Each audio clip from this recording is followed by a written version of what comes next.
Kabanata 251. Hindi may iwasang madistract si Micah sa napakaraming asong titingnan. Ang kanyang atensyon ay nakuha mula sa puting Pomeranian hanggang sa mga Golden Retriever sa isa pang panulat. Wow! Mga gintong aso. Napakaganda nila. Hindi nagtagal ay nawala ang kanyang tingin sa mga Retriever. Tatay. Mukhang mabait din yang doggy na yan, yung blue eyes. Ang cute ng mahabang balahibo niyan, parang matandang lalaki. Paulit-ulit na tumitingin si Micah doon. Kung bibigyan siya ng pagpipilian, iuuwi na sana niya ang bawat asong nakikita niya. Hinaplos ni Alexander ang buhok ng kanyang anak at sinabing may halong pagbibitiw, "Sweetheart, you're only allowed to pick one doggy, alright? Isa na pinakagusto mo." Sa buong katapatan, napakalaki ng kanyang kayamanan na lubos na posible para sa kanya na makabili ng isa sa bawat lahi ng aso sa mundo. Ang pagbili ng bawat aso sa bagay na ito ay halos hindi makakasira sa kanyang pananalapi. Gayunpaman, bata pa si Micah sa proseso ng paglaki, at may ilang mahahalagang aral sa buhay na kailangan niyang maunawaan. Isa sa mga aral na ito ay kailangan niyang matutunan kung paano makipagpalit sa isang bagay na gusto niya. Tumango si Micah masigla nang marinig ang sinabi ni Alexander. Ibinalik niya ang kanyang tingin sa mga aso sa kulungan, muli niyang pinagmasdan ang mga ito ng mas masinsinan kaysa dati. Hindi rin siya minadali ni Alexander. Matyaga siyang naghintay para sa kanya na pumili. Maya-maya, biglang tumuro si Micah sa isang direksyon at mahinang nagtanong, "Daddy, may sakit ba ang asong iyon doon?" Tumingin si Alexander sa tinuturo niya at natuklasan niyang may sakit siya. Nakakita ng napakabatang Golden Retriever na tuta na nakahandusay sa lupa. Tila ito ay malapit ng mamatay at hindi lumalabas na higit sa isang buwang gulang. Nagtamo ito ng napakalubhang pinsala sa kanyang binti, na dumudugo pa rin. Tiyak na natapakan ang tuta kanina nang ang mga aso ay nagluluksa sa mga gilid ng kulungan. Nakalulungkot, malamang hindi lang ito ang biktima. Tila naramdaman ng tuta na pinapanood ito ni Micah. Nahihirapang iangat ang ulo nito, malungkot itong tumingin sa kanyang direksyon at nagsimulang bumulong ng mahina. Para bang sinusubukan ng tuta na sabihin sa batang babae na ayaw nitong umalis sa mundong ito kaagad. Ang puso ni Micah ay nag-uumapaw sa pakikiramay sa kaawa-awang nilalang, at tumulo ang mga luha sa kanyang mga mata. Hinatak ang kamay ni Alexander, tinanong niya, "Daddy, nasaktan ang kawawang aso. Pwede ba nating pagbutihin ito, pakiusap?" Ang ibig niyang sabihin ay gusto niyang dalhin ni Alexander ang tuta sa animal hospital. Gayunpaman, hindi niya inaasahan na agad na papayag ang kanyang ama at ilalabas ang nasugatan na tuta mula sa panulat. Tulad ng mahika, umiling si Alexander. Maliit na tableta mula sa palawit sa kanyang leeg at dinurog ito sa pulbos. Pagkatapos nito, itinulak niya ang pulbos sa kanyang mga daliri at idinikit ito sa bibig ng tuta. Bahagyang bumukas ang mga mata ng tuta habang sinisinghot nito ang pulbos. Dahan-dahan, iniunat nito ang dila at sinimulang dilaan ang pulbos sa mga daliri ni Alexander hanggang sa mawala ang lahat. Hinaplos ni Alexander ang lugar ng pinsala ng 2 beses, pagkatapos ay sinabihan ni Micah, "Huwag kang mag-alala, sweetheart. Malapit nang gumaling ang doggy ngayon." Talaga, hindi na mamamatay ang kawawang doggy ngayon. Tuwang-tuwa na tanong ni Micah. Tumango si Alexander at marahang binuhat ang tuta, inilagay ito sa mga bisig ni Micah. Noon lang napansin ni Micah na tumigil na sa pagdurugo ang sugat ng tuta, at nagsimula ng mamuo ang dugo sa ibabaw ng sugat. Kapansin-pansing lumiwanag at mas masigla rin ang mga mata nito. "Wow! Iniligtas mo siya, tatay, hindi ka panipaniwala." Sa sobrang tuwa ni Micah ay hindi niya napigil ang mapasigaw sa sarap. Parang nahawa ang tuta sa kanyang kasabikan. Dinilaan nito ang pisngi, at agad na humajijek si Micah dahil kinikiliti siya ng dila nito. "Daddy, ito na po ang kukunin ko." "Sige po." Tumango si Alexander. Naramdaman din niya na ang munting tuta na ito ay tila may kaugnayan kay Micah. Dahil doon, binuhat niya ang kanyang anak na babae, ang tuta na nakayakap pa rin sa kanya, at tinungo ang pintuan. Bumaling kay Mitzi, tinanong niya, magkano ang tuta na ito? Isang panginginig ang bumalot kay Mitzi nang marinig niyang muli ang boses ni Alexander. Nahihirapang muli siyang kumalma, nauutol niyang sabi, wala, free of charge.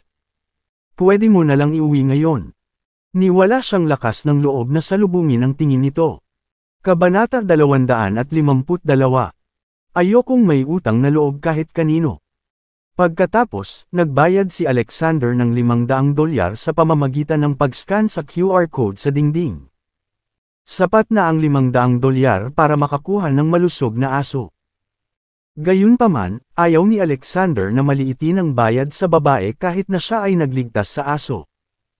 Si Mitzi at ang babaeng nakasalamin ay gustong bigyan si Alexander ng pagkain ng aso, ngunit tumanggi si Alexander. Dinala niya si Micah sa Highbury Street para kumuha ng dog food. Habang naglalakad sila papunta sa parking lot, ilang binatilyo na may tato ang tumingin sa kanila. Siya iyon at ang kanyang anak na babae. Parehas sila ng picture, sabi ng lalaking naka-floral pattern shirt, na ikinukumpara sina Alexander at Micah sa picture sa phone niya. Yes, Lev. Ginagarantiya ko na tatapusin ko ang trabaho ngayon. Sabi ng isa pang matipunong kalbong lalaki na may mabangis na tingin. Nagningning ang mga mata ni Lev sa ideyang tapusin si Alexander. Pagkatapos, nagtago ang mga binata sa kanto ng parking lot. Hinatid ni Alexander si Micah sa opisina ni Karim Fashion pagkalabas ng Highbury Street.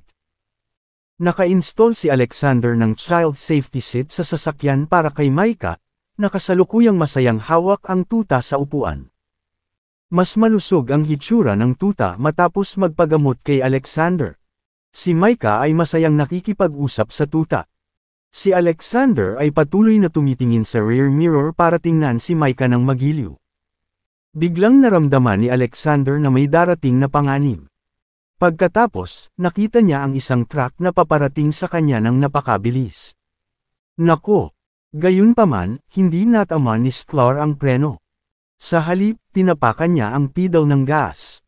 Nakita ni Alexander ang isang puwang sa kanyang kanang bahagi. Mabilis niyang pinahihit ang manibela at gusto niyang dumaan sa puwang bago sumalpok ang truck sa Land Rover. Gayunpaman, ang katawan ng kotse ay masyadong mahaba. Sa huli, tumama pa rin ang likod ng sasakyan sa harapan ng truck. Bam! Natangay ang Land Rover sa impact. Mabilis na pinara ni Alexander ang preno at pinahinto ang sasakyan. Mabilis niyang tiningnan si Micah sa likod bago tuluyang huminto ang sasakyan. Nakahinga siya ng maluwag nang makitang ligtas at maayos si Micah sa upuan ng kaligtasan ng sasakyan. Pagkatapos, nakita ni Alexander ang isang matipunong kalbong lalaki na tumalon mula sa upuan ng driver ng truck at nawala sa kakahuyan. Sa tingin mo ba ay makakatakas ka? Tiningnan ni Alexander ang kalbong lalaki ng masama. Ang pagtakas ng kalbong lalaki ay nagpatunay sa haka-haka ni Alexander, hindi ito aksidente. May nagplano nito. Si Alexander ay sumumpa na walang makakaalis dito. Kabanata 253. Hindi nag-alala si Alexander na masaktan, pero kasama niya si Micah. Hindi niya mapapatawad ang sinuman kung saktan nila si Micah. Hindi niya hinabol ang kalbong lalaki dahil gusto niyang masigurado na hindi masasaktan si Micah. Bumaba si Alexander sa sasakyan at hinatid si Micah sa safety seat ng sasakyan. Sweetheart, nasaktan ka ba? Tiningnan ni Alexander ang maliliit na braso at binti ni Micah kung may anumang pinsala. Umiling si Micah. Ayos lang ako, Daddy. Nakarinig ako ng malakas na ingay. Nakahinga ng maluwag si Alexander. Huwag kang mag-alala, sweetheart. Hindi sinasadyang nabangga ng isang truck ang aming sasakyan. Kailangan kong tumawag sa telepono. Then, he called Diane and gave her some instructions. After that, Alexander called a cab and brought Micah back to Karim Fashion. Katatapos lang ni Julia sa trabaho niya pagdating nila. Alexander not mention anything until pinauwi niya. Sina Julia at Micah. Julia, nag-order na ako ng food delivery para sa inyo ni Micah. May kailangan akong asikasuhin dahil naaksidente ang sasakyan ko papunta sa opisina mo. Naaksidente. Nag-aalala si Yulia. Mommy, may malakas na putok. Isang truck ang bumangga sa sasakyan ni Daddy, sabi ni Micah bago pa makasagot si Alexander. Isang aksidente. Ayos ka lang. Nagulat si Yulia. Mabilis niyang tiningnan sina Micah at Alexander kung ayos lang sila. Ayos naman kami. Maliit na aksidente lang iyon. Tinapik ni Alexander ang pisngi ni Yulia. Sigurado ka? It sounded serious from how Micah described it, nag-aalalang sabi ni Yulia. Hinawakan ni Alexander si Yulia sa kanyang mga braso. Tingnan mo kami. We are fine, he said. Then I'll wait for you at home with Mitzi, sabi ni Yulia. Hintayin mo ako sa kama. Pilyong ngumiti si Alexander. You wish. Namula si Yulia. Am I wrong to wish to sleep together with you and Mitzi? Mahal, nag-o-overthink ka. Tinukso ni Alexander si Yulia. Ikaw. Namumula na ngayon ang mukha ni Yulia. Sa wakas, tumigil na si Alexander sa pang-aasar kay Yulia at umalis. Samantala, hinihintay ni Diane si Alexander sa ibaba. Nasaan ang lalaking iyon? Tanong ni Alexander nang makapasok siya sa kotse. Sa isang pribadong silid sa ika-6 na palapag ng Crown Club, sabi ni Diane.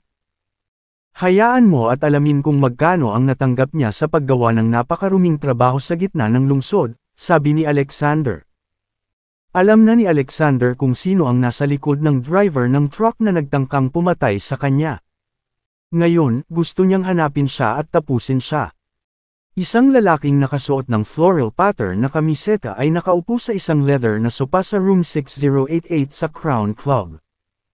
Ito ay si Lev Hart mula sa Highbury Street, at ang kalbong lalaki na tumakas mula sa truck ay nakaupo sa harap niya. Kabanata 254. How dare you show your face after failing to remove a weakling with a child? Saway ni Lev sa kalbong lalaki.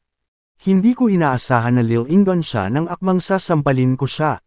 Buti na lang nataman ko pa yung likod ng kotse niya, paliwanag ng kalbong lalaki.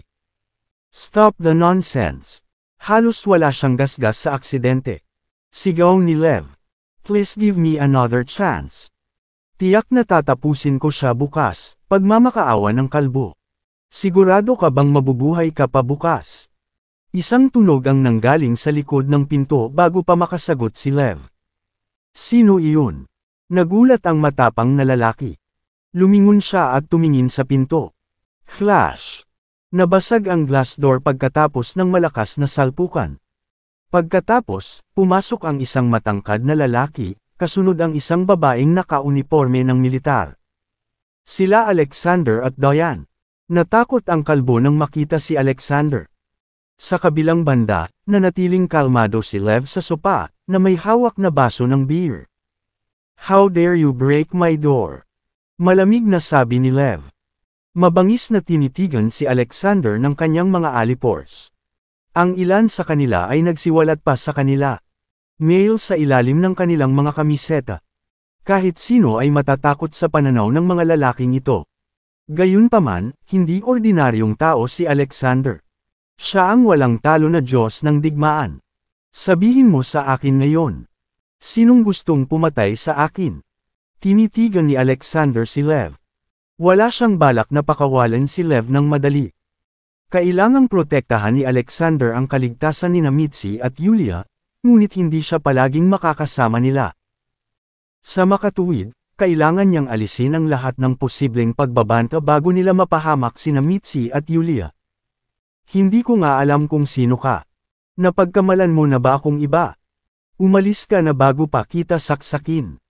Nagkunwari si Lev na hindi niya kilala kung sino si Alexander. Si Lev ay isang thug sa kalye at walang problema sa pananakit ng iba. Ideya niya na hampasin si Alexander ng truck. Tumigil ka na sa pagdenay. Ngumisi si Alexander at naglakad papunta kay Lev. Damn it! Hindi ko ginawa.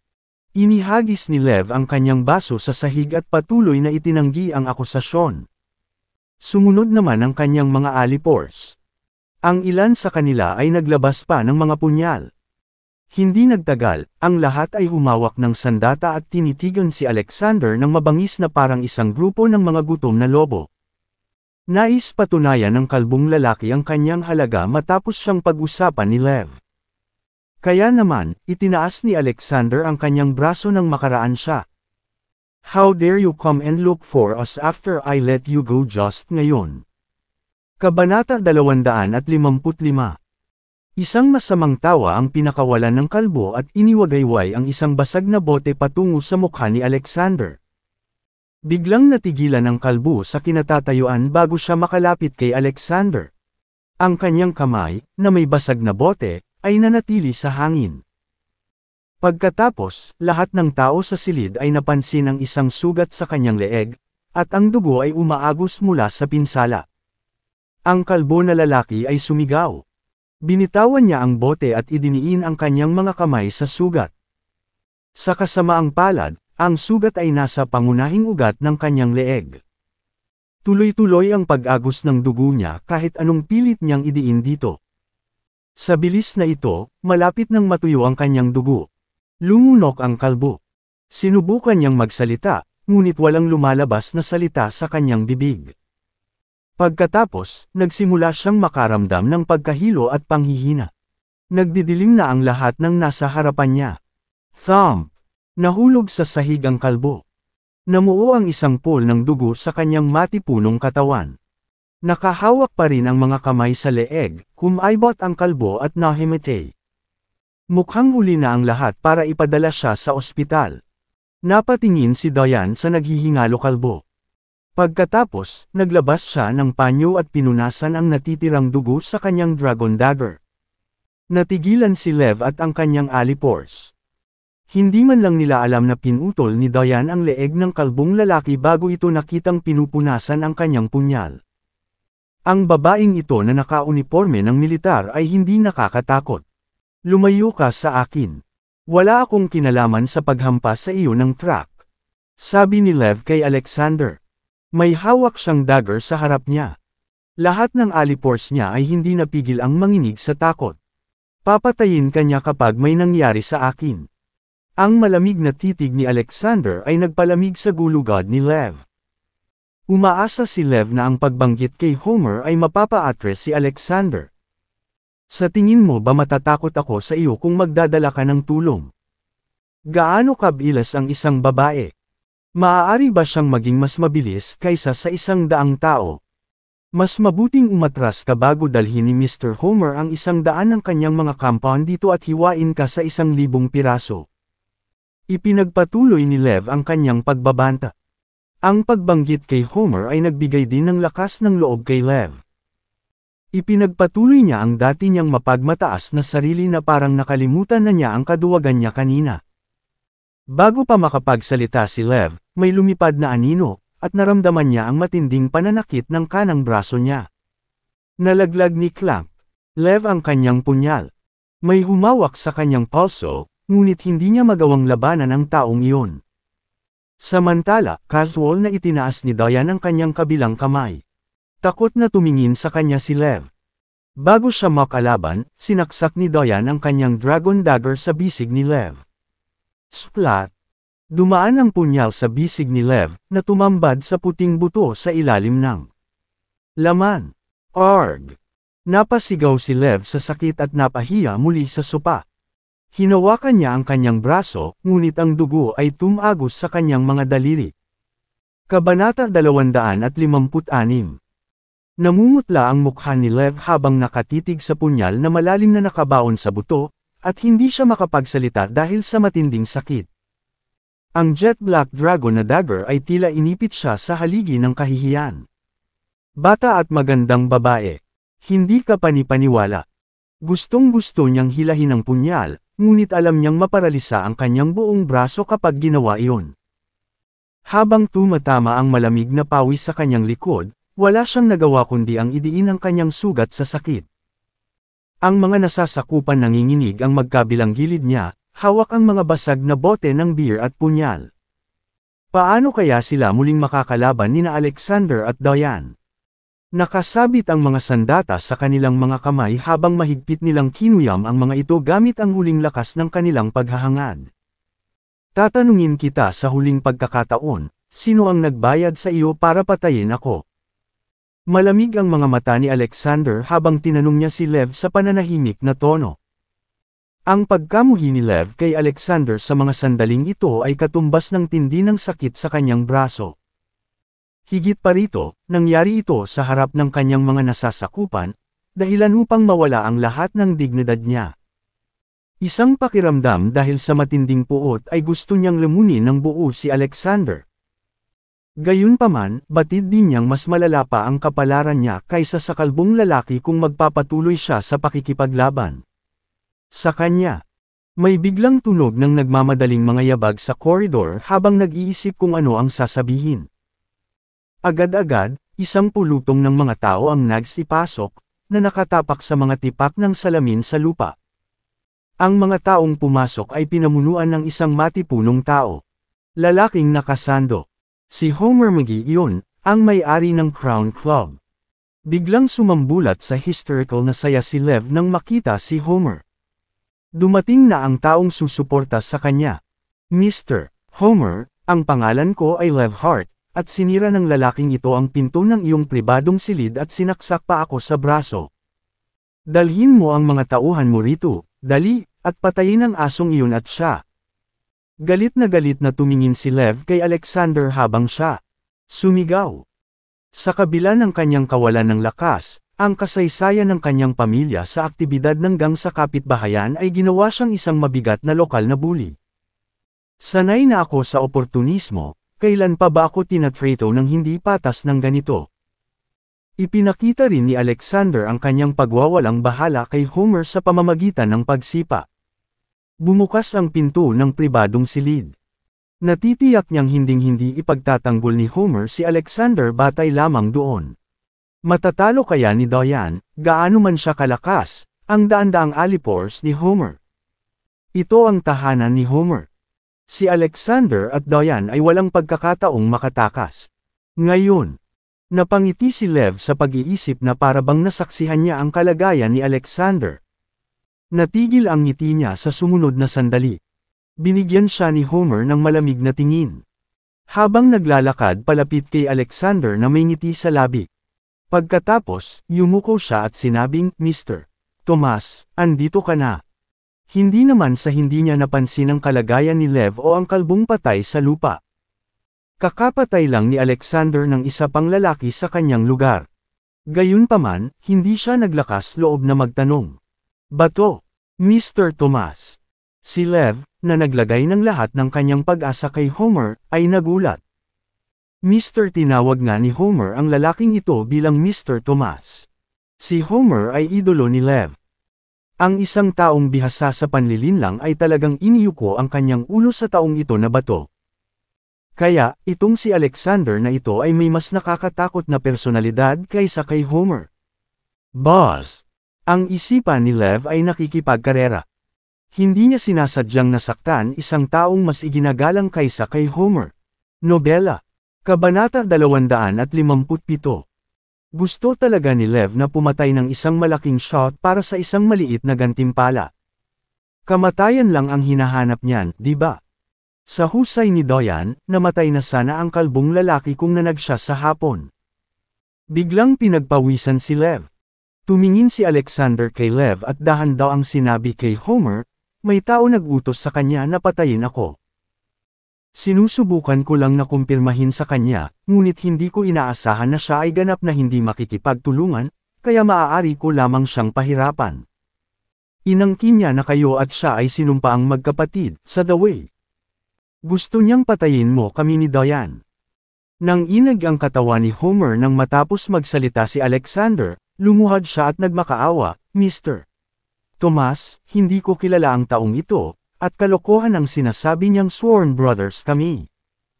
Ang kanyang mga salita ay hindi tumpak na kumakatawan sa akin. At saka, kahit na siya ay aking biolohikal na kapatid, hindi siya makakaligtas sa hindi paggalang sa iyo. Dahil doon, ibinaling ni Homer ang kanyang ulo at pinandilatan si Lev. Damn it!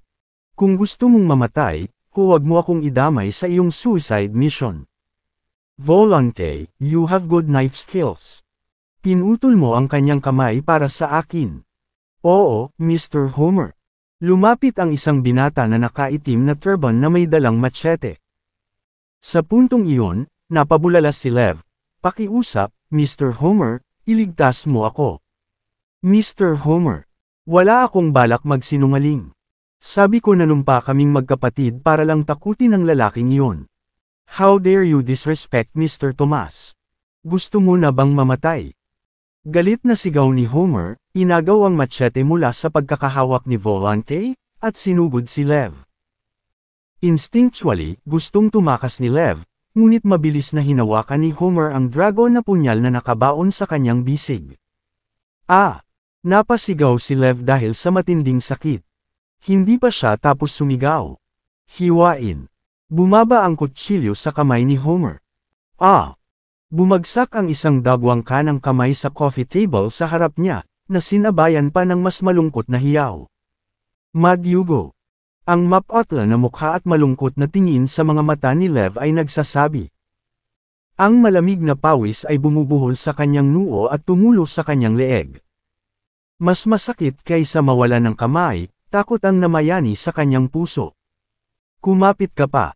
Napaluhod silang lahat pagkatapos itapon ang kanilang mga sandata. Hinarap nila pareho sina Alexander at Homer at patuloy na nagmamakaawa para sa awa. Pakiusap, Ginoong Tomas, maawa ka. Pakiusap, Ginoong Homer, maawa ka. Paano sila magiging malasakit ni Homer? Sa halip, tinitigan niya si Lev at sinabing, sagutin mo ang tanong ni Ginoong Tomas. Kung hindi, hindi lamang puputulan ng kutsilyo sa aking kamay ang iyong kamay. Tumango si Lev sa takot bago pa man siya makatapos magsalita, Yes, Mr. Homer. Sasabihin ko sa iyo. Sasabihin ko sa iyo. Si Harper Fox ang humiling sa akin na gawin ito, Mr. Tomas. Nanlamig ang mga mata ni Alexander nang mapagtantong tama ang hula niya. Binigyan ako ni Harper ng $1,000,000 para patayin si Mr. Tomas. Hindi na kailangan ni Alexander na mag-inquire dahil si Lev ang kusang lumalabas ng impormasyon. Mr. Tomas, ginawa ko lang ito para sa pera. Please pardon me this time. Kung alam ko lang na napakalaking shot mo, hindi ako maglalakas loob na hawakan ka kahit bigyan mo pa ako ng 10 o daan-daang milyon. Mr. Homer, pakiusap. Makipag-usap ka agad, Ginoong Homer. Kung magpapatuloy ito, mamamatay ako sa dugo. Patuloy na nagsusumamo si Lev na maawa siya, at masasabi niyang malapit na siyang mabigla dahil sa pagkawala ng dugo. Kabanata 258. Hindi mapakali si Alexander na kausapin siya. Harper, magpapalit tayo ng role bukas. Ipapadala na kita sa impyerno. Mukhang naiinip ka na. With that, inakay niya si Diane papunta sa pinto. Mr. Tomas, mangyaring sabihin sa akin kung ano ang dapat kong gawin sa mga taong ito, sabi ni Homer. Nagalit na itinuwid ang kanyang likod at ikinulong ang kanyang mga kamao. Ipadala mo siya sa ospital para sa kapakanan mo, pero huwag mo na akong marinig ulit sa Cloudtopia ang pangalan niya. You can figure it out for the others. Oo. Yumuko ulit si Homer sa kanya. Natuwa siya nang si Alexander talaga. Iginagalang siya ni Lev, paano siya maglalakas loob na humingi ng higit pa. Ang katotohanang nailigtas niya ang kanyang kahabag-habag na buhay ay itinuturing na isang pagpapala. Pagkaalis ni na Alexander at Diane, inutusan ni Homer na dalhin si Lev sa ospital. Tumayo siya sa private room at nag-isip ng matagal bago tuluyang nagpasya na tawagan ang pamilya Curray. Narinig niya noon si Harper Fox. Siya ang panganay na anak ng pamilya Fox.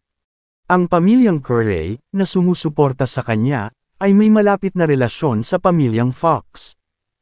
Si Harper, na nakasuot ng pambahay, ay nasa kwarto sa ikalawang palapag ng isang high-end na villa sa Cloudtopia.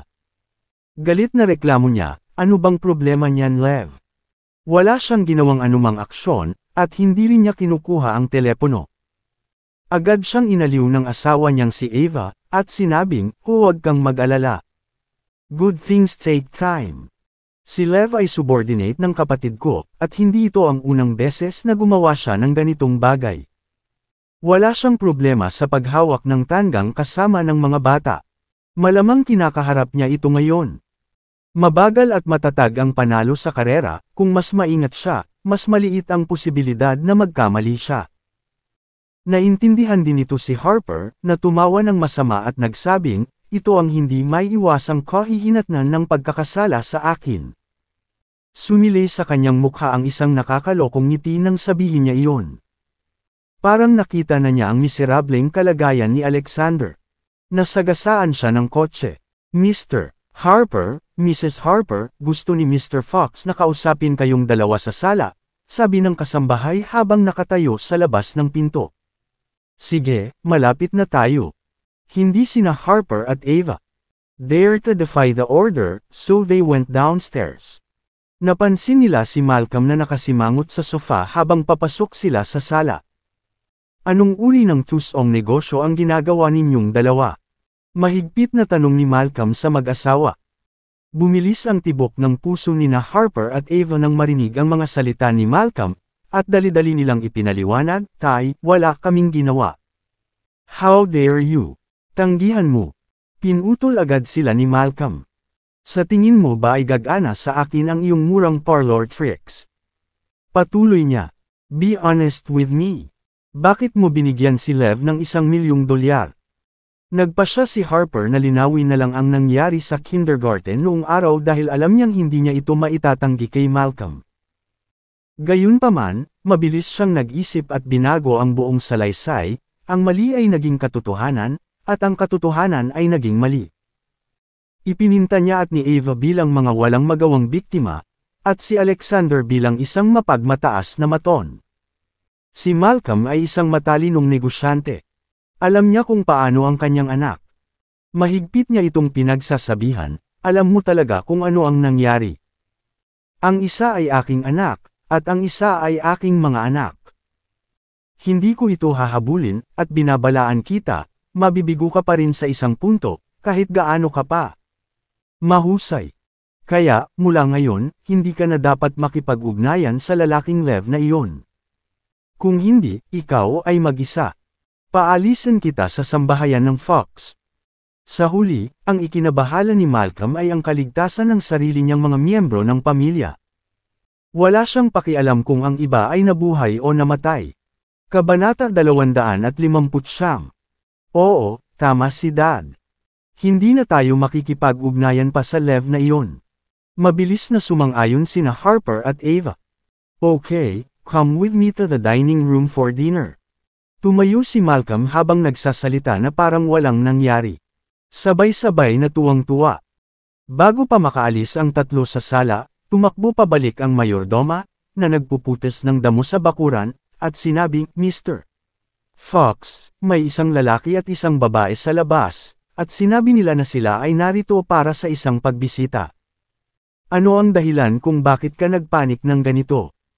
Ipinahayag ni Malcolm ang kanyang sama ng loob nang mapansin niyang hawak pa rin ng mayordoma ang malalaking gunting ng damo. Lumunok ang mayordomo, at naglakas loob na sumagot, hindi ko sila kilala, ngunit sinabi nilang narito sila upang paalisin si Mr. Harper at Mrs. Harper sa kanilang huling paglalakbay. Pangwakas na paglalakbay. Nanatiling tahimik si Malcolm sa ilang sandali. Sinulyapan siya ng mayordoma at nag-aalangan na sinabi, iyon, ang sinasabi nila ay narito sila upang patayin sina Mr. Harper at Mrs. Harper. Nakita ko ang mga nakamamatay na tingin nila. Patayin ang anak ko. Lumalim ang ekspresyon ng mukha ni Malcolm. Masyadong mayabang ang taong yun para sumigaw sa labas ng kanyang bahay tungkol sa pagnanais na patayin ang kanyang anak at manugang. Pamilya ng Fox. Lalong ikinagulat ng mayordoma sina Harper at Ava, na nakatayo sa gilid. Saan nanggaling ang mga hamak na iyon? How dare they come to my house and murder people? Papasukin sila. Gusto kong makita kung sino talaga ang makakapatay ng kung sino. Habang nagsasalita siya, tumakbo si Harper sa kusina para kumuha ng kutsilyo. Kinawean ni Malcolm ang nalilitong mayordomo at sinabing, halika, papasukin mo sila. Nangatuwiran si Malcolm bilang pinuno ng pamilya, na kung mananatili siyang mahiyain kahit na dumating ang kabilang partido upang patayin siya, hindi ba siya kukutsain ng mga tao? Si Alexander at Diane. Wala silang ideya na darating si Alexander upang patayin siya. Dumating si Alexander nang walang pinsala, kahit isang gasgas. Nangangahulugan lamang iyon na nabigo si Lev. Hindi masagasan ng isang truck na tumitimbang ng 12-dosenang tonelada ang lalaking ito. Sandaling kumislap sa gulat ang mga mata nina Harper at Ava. Harper, kilala mo ba ang taong ito? Tanong ni Malcolm, na nakatingin kay Alexander. Mas hinigpito ni Harper ang hawak na kutsilyo, kinagat ang kanyang mga ngipin, at napabulalas, tatay, siya ang hamak na nakilala natin sa nobela. Kindergarten. Tumango si Malcolm. Sa kanya lang naintindihan kung bakit siya pinapunta ni Alexander para patayin siya. Dahil nagpakita si Alexander dito, malamang na nabigo si Lev at inilantad ang kanyang anak bilang utak. Ang pamilya Fox at ang ama ng isang manggugulo, si Malcolm ay hindi estranghero sa pagharap sa mga ganitong pangyayari. Kaya, sa ngayon, hindi niya itinuring na seryosong banta sina Alexander at Diane. Sa halip, tahimik siyang umupo sa sofa, tumingin kay Alexander, at sinabing, "Boy, nabalitaan ko na ang nangyari sa pagitan ninyo ni Harper. Kasalanan niya ang pagkuha ng isang taong sagasaan ka. Pinagalitan ko lang siya, at alam niyang mali siya. Paano ito? Hihingi ako ng tawad sa kanya at bibigyan ka ng $100,000 bilang kabayaran." Ano sa tingin mo? Medyo mayabang ang tono ni Malcolm sa huli. Kabanata 260. Natitiyak ni Malcolm na papayag si Alexander pagkatapos marinig ang tungkol sa $100,000 na kabayaran. Siyempre, kung ang taong nasa harap niya ay isang regular na tao, maaantig siya sa ganoong panukala. Nakalulungkot na ang isang bagay na ginawa ni Alexander, hindi kulang ang pera. Mabilis na humingi ng tawad sa lalaking iyon. Matigas na sabi ni Malcolm kay Harper bago makapagsalita si Alexander. "Dad, you want me to apologize to him?" May galit na tingin si Harper habang sinabing, siya ang unang nakabangga sa akin.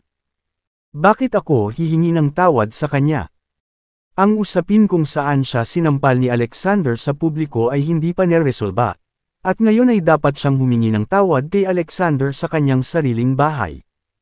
Naturally, siya ay mahigpit na tutol. Humihingi ng paumanhin kapag sinabi ko. Para humingi ng tawad. Wala ng kalokohan. Biglang naputol si Malcolm.